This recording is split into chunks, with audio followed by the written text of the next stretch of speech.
I was trying to figure out what to do with this thing when I sliced it out of that tree I cut down. I went a little thick with it.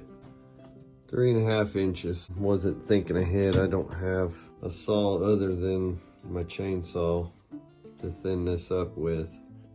I would love to have split it right down the center all the way down. I think I'm gonna slice it up. I got it marked here. You can see the line. I think I'll slice it up into several sections and see of it, and we'll see what's on the end of it. I mean, this is pretty, real pretty right here.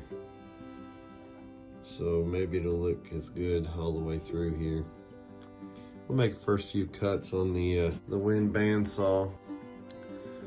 So here we go.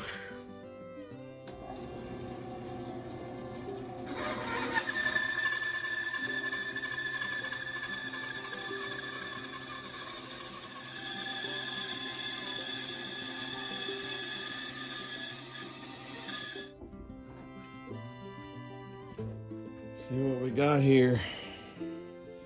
That was the original face. Oh yeah, just as beautiful on the other side. God, that thing's heavy. So yeah, more beautiful wood on the inside there. I'm thinking if we slice it up into pieces and then square off these edges here, maybe glue them together and get this pattern going all the way down it. So I'll make another slice and put it up next to it. We'll see what that looks like. All right, well, what do you guys think about that? That's beautiful. Turns out these holes are created by, looks like carpenter ants. I think I'll run these through the surface planer and see how that brings out the grain. So I don't have dust collection very good at all, and my DeWalt planer, it makes a lot.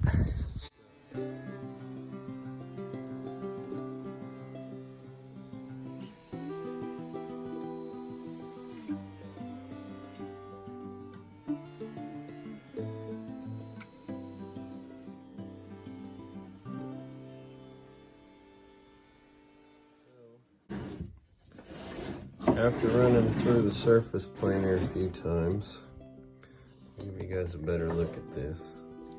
It really brought out some grain. That is beautiful.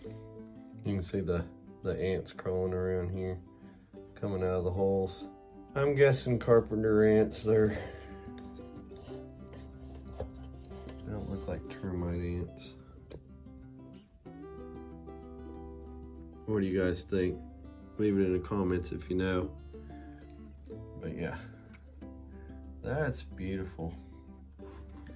So I might slice it up just like we're doing and square off our edges and get a nice plain surface straight so we can join them together. Use a joiner or something. I don't have one, but I'll figure out something.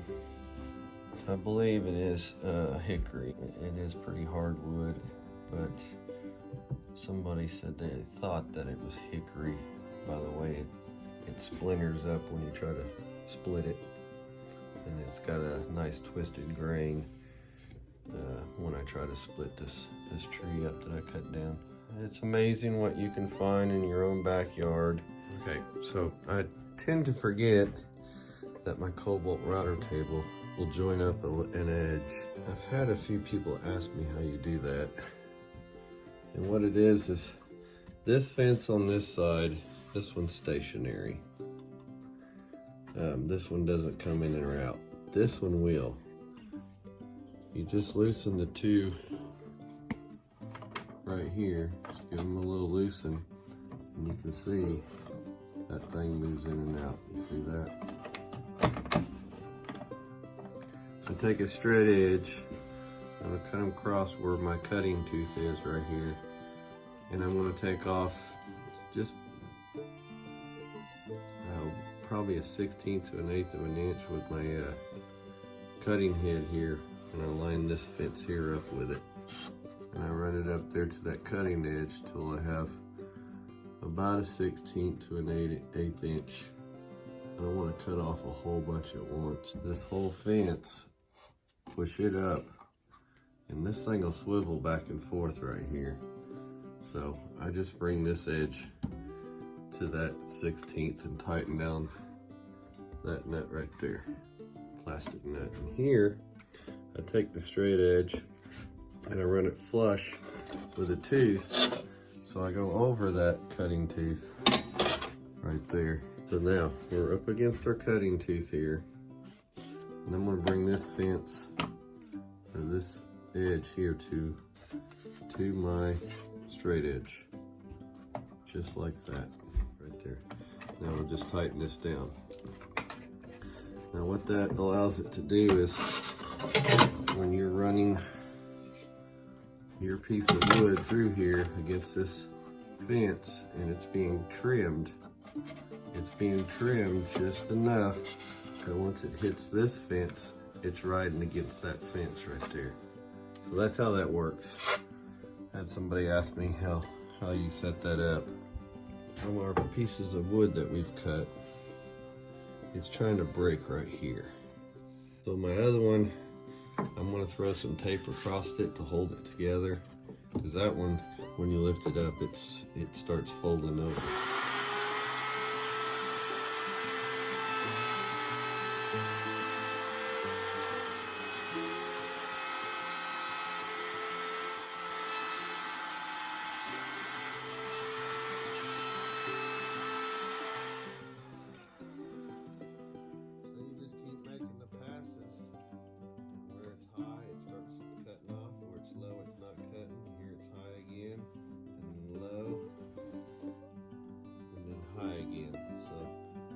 It's high, as you can see, it starts cutting. Right here it was cutting, here it wasn't. It cut right there, and then down again, so it dropped down. So you just keep making passes. So that's how you join an edge on the Kobalt router table. Okay guys, I wanted you to see with just a few passes through the Kobalt router table, we can use it as a jointer.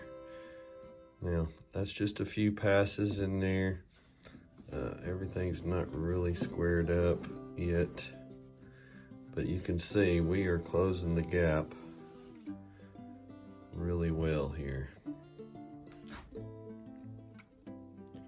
So, and that's gonna turn out beautiful, guys.